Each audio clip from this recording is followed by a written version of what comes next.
कैसे बिछाई जाती हैं ट्रेन की पटरियां। दोस्तों, ट्रेन का सफर कितना मजेदार होता है ना।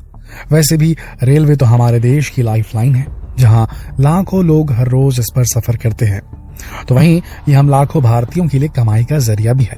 लेकिन क्या कभी ट्रेन में सफर करते वक्त आपके दिमाग में सवाल आया कि आखिर ट्रेन की पटरियां बिछाई कैसे जाती हैं? इन रेलवे ट्रैक्स पर ये पत्थर क्यों पड़े रहते हैं? क्या बिना पत्थरों के जमीन पर पटरियां नहीं बिछाई जा सकती? आखिर ये पटरियां किस चीज की बनी होती है? कैसे एक पटरी से दूसरी पटरी पर ट्रेन चली जाती है? कौन करता है ये सब कंट्रोल? ऐसे बहुत से कौतूहल से भरे सवाल हैं जिनका जवाब हम आपको अपने आज के इस वीडियो में बताएंगे। ट्रेन की पटरी दिखने में जितनी साधारण होती है, दरअसल वो उतनी साधारण होती नहीं है। ट्रेन की पटरियों को बनाने से लेकर उसे बिछाने तक हर जगह साइंस और खास तकनीक की मदद ली जाती है। तभी तो आप इतने सेफली अपने सफर को पूरा कर पाते हैं। आपको जानकर हैरानी होगी कि भारतीय ट्रेनों का वजन लगभग 10 लाख किलो तक होता है। इसलिए इनका वजन सिर्फ पटरियां नहीं झेल सकती। रेल के इस भार को संभालने के लिए लोहे की पटरियों के साथ साथ कंक्रीट की प्लेटें और पटरियों पर बिछाए गए पत्थर मदद करते हैं। पत्थरों पर ही ट्रेन का सबसे ज्यादा लोड पड़ता है और इनकी वजह से ही कंक्रीट की प्लेटें अपनी जगह पर बनी रहती है। अब आप समझ गए ना कि आखिर क्यों ट्रेन की पटरियों पर पत्थर बिछाए जाते हैं। आइए अब ये समझने की कोशिश करते हैं कि ट्रेन की पटरियां बिछाई कैसे जाती है, क्या है इसका पूरा प्रोसेस। ट्रेन की इन पटरियों को बिछाने के लिए सबसे पहले तो रेलवे ट्रैक के रास्ते में आने वाले सभी पेड़ पौधों को हटाया जाता है, गड्ढों को भरा जाता है। दोस्तों, यहाँ आपको ये बताना बेहद जरूरी है कि ट्रैक पर गड्ढों का होना बहुत खतरनाक होता है, क्योंकि अगर गड्ढे होंगे तो उन गड्ढों में पानी भरने का डर होता है। पानी रेलवे ट्रैक्स के लिए बहुत ही खतरनाक माना जाता है, क्योंकि इससे ट्रैक्स के लोड सहने की कैपेसिटी कम हो जाती है और पटरियों के खराब होने की पॉसिबिलिटीज भी बढ़ जाती है।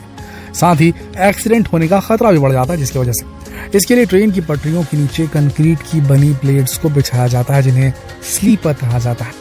और इन स्लीपर्स को सीधा जमीन पर रखने के बजाय छोटे छोटे पत्थरों को बिछाकर उनके ऊपर रखा जाता है, जिसे शायद आपने भी जरूर देखा होगा। दरअसल इन छोटे पत्थरों को टेक्निकल भाषा में ब्लास्ट कहा जाता है, जो ये बहुत काम की चीज है। ये ट्रेन की पटरियों को जकड़ कर रखती है, ताकि जब इसके ऊपर से ट्रेन गुजरे तब पटरियां अपनी जगह से हिले नहीं। आपको बता दें कि अगर बिना ब्लास्ट के पटरी सीधी जमीन पर बिछाई जाती तो उस पर से रेल गुजरने पर वो जमीन में धंस जाती। यानी ब्लास्ट पटरी के लिए एक तरह से गद्दे का काम करती है, कुशन का काम करती है, जिसके चलते ट्रेन पटरी पर आराम से चल पाती है।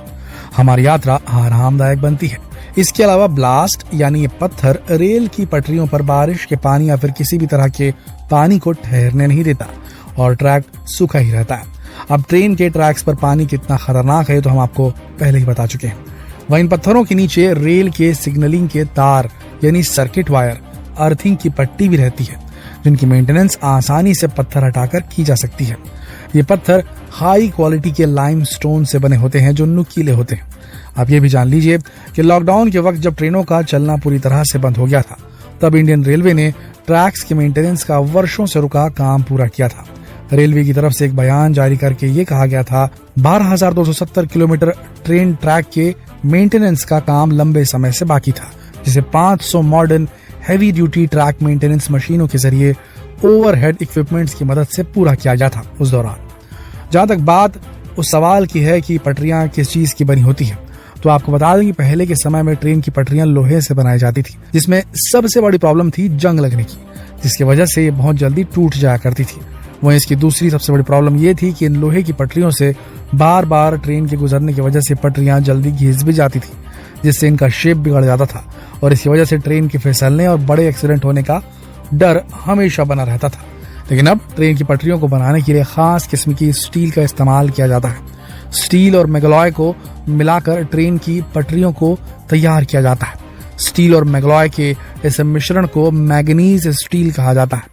इस वजह से इसमें ऑक्सीडेशन नहीं होता और कई सालों तक इसमें जंग नहीं लगती और पटरियां लंबे समय तक टिकती हैं। वहीं कई बार रेलवे ट्रैक की पटरियों पर गैप को देखकर लोगों को लगता है कि ये कहीं कोई चूक तो नहीं, जिससे कोई बड़ा हादसा तो नहीं हो जाएगा, लेकिन ऐसा नहीं होता। इससे किसी तरह का कोई रेल हादसा नहीं होता। दरअसल पटरियों के बीच में इस तरह के गैप छोड़ने के पीछे एक साइंटिफिक रीजन होता है। भयानक गर्मी के वक्त स्टील से बनी पटरियां भारी भरकम ट्रेनों के भार की वजह से फैलने लगती है, जबकि सर्दियों में सिकुड़ जाती है। इसी वजह से पटरियों को जोड़ते वक्त एक छोटा सा गैप छोड़ दिया जाता है ताकि गर्मी के समय में जब ये पटरियां ट्रेन के वजन से फैलें तो इन्हें फैलने के लिए पर्याप्त जगह मिल सके। और अगर पटरियों को फैलने की जगह नहीं मिलेगी तो उस पर काफी जोर पड़ेगा और ऐसे में वो क्रैक होकर टूट सकती है। पटरी में एक छोटा सा भी क्रैक बड़े हादसे को बढ़ावा दे सकता है। हालांकि पटरियों के बीच इस तरह के गैप को कम किया जा रहा है। भारतीय रेल जॉइंट्स को वेल्डिंग के जरिए जोड़ रही है। लेकिन कभी कभार ट्रेन पटरी से क्यों उतर जाती है, ये भी एक सवाल जरूर आ रहा होगा आप लोग के दिमाग में। ट्रेन की पटरी से उतरने की कई वजह हैं, जिसमें मैकेनिकल फॉल्ट या रेलवे ट्रैक पर लगने वाले इक्विपमेंट का खराब होना सबसे आम बात है। इसके लिए पटरियों का छिटक जाना, ट्रेन के डिब्बे को बांधे रखने वाले इक्विपमेंट का ढीला हो जाना और ट्रेन के गेज में फैलाव भी ट्रेन एक्सीडेंट का प्रमुख कारण होता है। इसके अलावा कई बार ट्रेन की बोगी को चलाने वाला एक्सल टूट जाता है तो भी ट्रेन पटरी से उतर जाती है। इसके अलावा पटरियों पर लगातार ट्रेनों के चलने की वजह से होने वाले घर्षण से भी ट्रैक बिगड़ जाता है और दुर्घटना का कारण बन सकता है। साथ ही ट्रैफिक सिग्नल और अचानक ब्रेक भी ट्रेन के बैलेंस बिगाड़ने के लिए काफी होता है। जहां तक बात ट्रेन के ट्रैक्स बदलने की है तो आसान भाषा में अगर आपको समझाएं तो दो पटरियों के बीच एक स्विच होता है जिसकी मदद से दोनों पटरियां एक दूसरे से जुड़ी होती हैं। जब ट्रेन के ट्रैक को बदलना होता है तो कंट्रोल रूम में बैठा जो बंदा रहता है ऑपरेटर वहां से ऑपरेट करता है। वहां से कमांड मिलने के बाद पटरियों पर लगे दोनों स्विच ट्रेन की मूवमेंट को राइट ऑफ लेफ्ट की तरफ मोड़ते हैं और पटरियां चेंज हो जाती हैं। वैसे ज्यादातर ट्रेनों के ट्रैक रेलवे स्टेशन के पास ही बदले जाते हैं। यहाँ ट्रेनों का ट्रैफिक ज्यादा होता है। ट्रेनों को पास देने में या फिर अलग अलग प्लेटफॉर्म पर ट्रेनों को रोकने के लिए ही ट्रैक चेंज किया जाता है। लाइन चेंज करने के बाद लोको पायलट की तरफ से कंट्रोल रूम से सिग्नल दिया जाता है।